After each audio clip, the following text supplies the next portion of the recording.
नमस्कार, अनादि टीवी देख रहे हैं आप और मैं हूं आपके साथ जया शर्मा। लव जिहाद के खिलाफ प्रस्तावित धर्म स्वातंत्र विधेयक को शिवराज कैबिनेट ने हरी झंडी दे दी है। मुख्यमंत्री शिवराज सिंह चौहान की अध्यक्षता में हुई वर्चुअल कैबिनेट बैठक में प्रस्तावित कानून के प्रावधानों को अंतिम रूप दिया गया है। विधेयक 28 दिसंबर से प्रस्तावित विधानसभा के शीतकालीन सत्र में पेश किया जाएगा। मुख्यमंत्री की अध्यक्षता में मंगलवार को हुई कैबिनेट बैठक में धर्म स्वातंत्र विधेयक प्रस्तुत किया गया था, लेकिन कोई निर्णय नहीं हो पाया। मुख्यमंत्री ने ये कहते हुए प्रस्ताव पर शनिवार को विचार करने के लिए कहा था कि कुछ अहम सुझाव आए हैं। आज संशोधित विधेयक को कैबिनेट में मंजूरी दी गई है। गृह मंत्री नरोत्तम मिश्रा ने कैबिनेट के फैसलों की जानकारी देते हुए बताया कि नए कानून में अधिकतम 10 वर्ष का कारावास और 1 लाख रुपए अर्थदंड रखा गया है। शादी के 2 महीने पहले सूचना देनी होगी। जुर्माने की राशि भी बढ़ाई गई है। वहीं कानून का उल्लंघन करने वाली संस्था को भी सजा दी जाएगी। उन्होंने कहा कि नए कानून के बाद 1968 का कानून खत्म कर दिया गया है। अब बिना सूचना के विवाह शून्य माना जाएगा। नए कानून को अब विधानसभा के शीत सत्र में पेश किया जाएगा।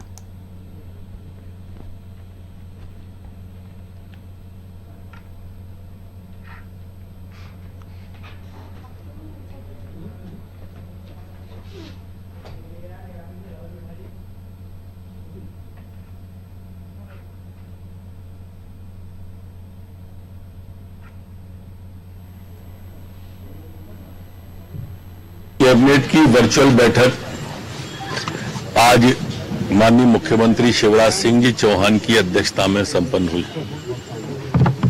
इसमें अनेक महत्वपूर्ण निर्णय लिए।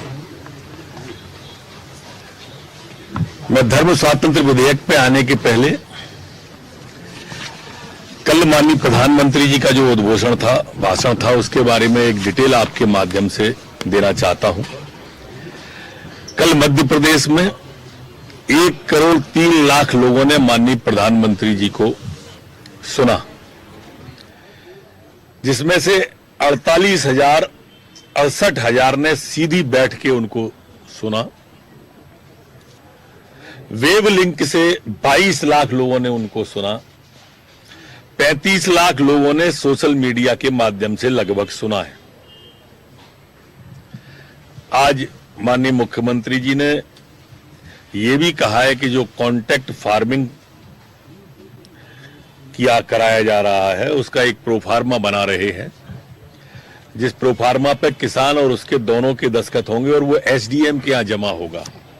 जो भ्रम फैलाया जा रहा है, ये उसको दूर करने का प्रयास है। कोई बेईमानी न हो, ये है, और कोई भ्रम न फैले, उसके लिए सोशल मीडिया के माध्यम से भी हम अभियान चलाएंगे। धर्म स्वातंत्र विधेयक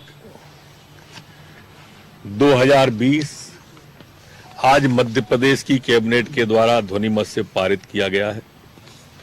इसके पारित होते ही 1968 वाला धर्म स्वातंत्र विधेयक समाप्त हो जाएगा।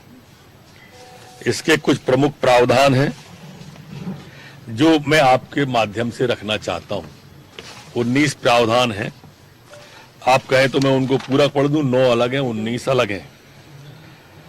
जैसे कि प्रस्तावित अधिनियम में किसी व्यक्ति को एक धर्म से दूसरे धर्म में संपरिवर्तन करने में प्रलोभन, धमकी, बल प्रयोग, विवाह, असम्यक, असर, प्रतिणन, अन्य कपटपूर्ण साधन से प्रत्यक्ष अथवा अन्यथा धर्म संपरिवर्तित करने का प्रयास निषेध किया गया है।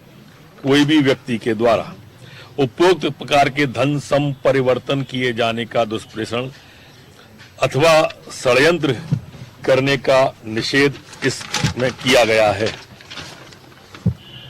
प्रस्तावित अधिनियम के अंतर्गत धर्म संपरिवर्तन के लिए विरुद्ध शिकायत परिवाद कोई पुलिस अधिकारी जांच अथवा अन्वेषण तब कर सकेगा जब धर्म संपरिवर्तित व्यक्ति या उसके माता पिता या भाई बहन संस्था के द्वारा शिकायत की गई हो, या न्यायालय से अनुमति से धर्म संपरिवर्तित व्यक्ति से संबंधित रक्त, विवाह, दत्तक ग्रहण, संरक्षितता या अभिरक्षा में हो व्यक्ति की शिकायत पर कर सकेगा।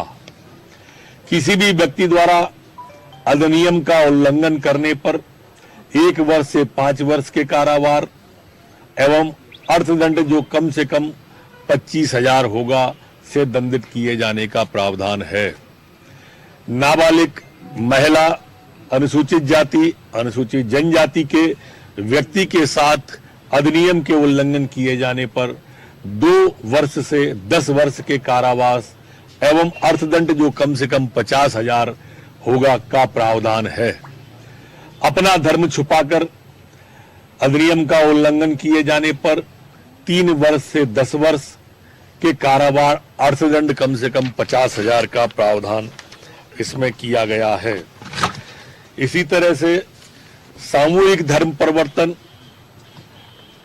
2 या 2 से अधिक व्यक्तियों का एक ही समय में धर्म परिवर्तन करके अधिनियम का उल्लंघन किए जाने पर 5 वर्ष से 10 वर्ष का कारावास एवं अर्थदंड जो कम से कम 1 लाख का होगा प्रावधान है।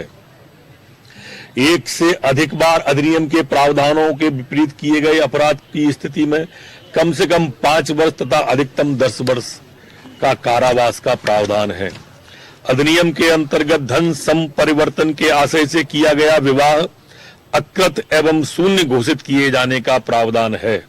इस प्रयोजन के लिए कुटुंब न्यायालय में तथा जहां कुटुंब न्यायालय नहीं है वहां कुटुंब न्यायालय के अधिकार प्राप्त न्यायालय में आवेदन करने का प्रावधान है। प्रस्तावित अधिनियम के अंतर्गत स्वेच्छा से धर्म संपरिवर्तन की वांछा रखने वाले व्यक्ति तथा धार्मिक व्यक्ति जो किसी भी धर्म का हो को धर्म संपरिवर्तन आयोजित करने का आशय रखता हो को उस जिले में जिला मजिस्ट्रेट को जहां धन संपरिवर्तन संपादित किया जाना है वो 2 माह पूर्व घोषणा पत्र देना बंधनकारी होगा। धार्मिक व्यक्ति किसी भी धर्म से हो को धन संपरिवर्तन का आयोजन करता है, अधिनियम के तहत सूचना नहीं देने पर 3 से 5 वर्ष तक के कारावास तथा 50,000 तक के जुर्माने का इसमें प्रावधान किया गया है। प्रस्तावित अधिनियम के प्रावधानों के विरुद्ध किए गए विवाह को नल एंड वॉइड, शून्य, अकृत एवं शून्य घोषित करने का भी प्रावधान इसमें है। प्रस्तावित अधिनियम के प्रावधानों का उल्लंघन किए गए विवाह से जन्मे बच्चे माता पिता की संपत्ति के उत्तराधिकारी होंगे। इसे थोड़ा ध्यान से सुनेंगे। प्रस्तावित अधिनियम के प्रावधानों में उल्लंघन होने से अकृत नल एंड वाइड विवाह के संबंध में महिला तथा उसके बच्चों के भरण पोषण का हकदार भी प्रावधानित किया गया है। ये दोनों बिंदु ऐसे हैं जो देश में कहीं नहीं है। जुर्माने की राशि जो बढ़ाई गई है और यहां तक जो मैंने बिंदु पढ़े हैं जुर्माने से यहां तक, ये मध्य प्रदेश ने इसे कठोर बनाने की और ज्यादा कोशिश की है जो इसमें प्रावधानित किए गए हैं। प्रस्तावित अधिनियम के प्रावधानों का उल्लंघन करने वाली संस्था, संगठन को भी अपराधी के समकक्ष ही सजा देने का प्रावधान इसमें किया है। प्रस्तावित अधिनियम में सबूत का भार आरोपी पर होना प्रावधानित है। प्रस्तावित घटित अपराध को संज्ञेय तथा गैर जमानती घोषित किया गया है। घटित अपराध का अन्वेषण टीआई एसआई से नीचे का अधिकारी नहीं करेगा, इससे ऊपर के ही अधिकारी करेंगे। इसमें अपराध का विचारण करने का अधिकार सत्र एवं न्यायालय में व्यवस्थित किया जाएगा। इस तरह के अनेक इसमें प्रावधान और भी किए गए हैं। जो प्रमुख थे वो मैंने आपको बता दिए, पर इसमें प्रावधान मध्य प्रदेश का यह जो अधिनियम 2020 है, धर्म स्वातंत्र्य विधेयक, ये काफी कठोर बनाने की मध्य प्रदेश सरकार ने कोशिश की है।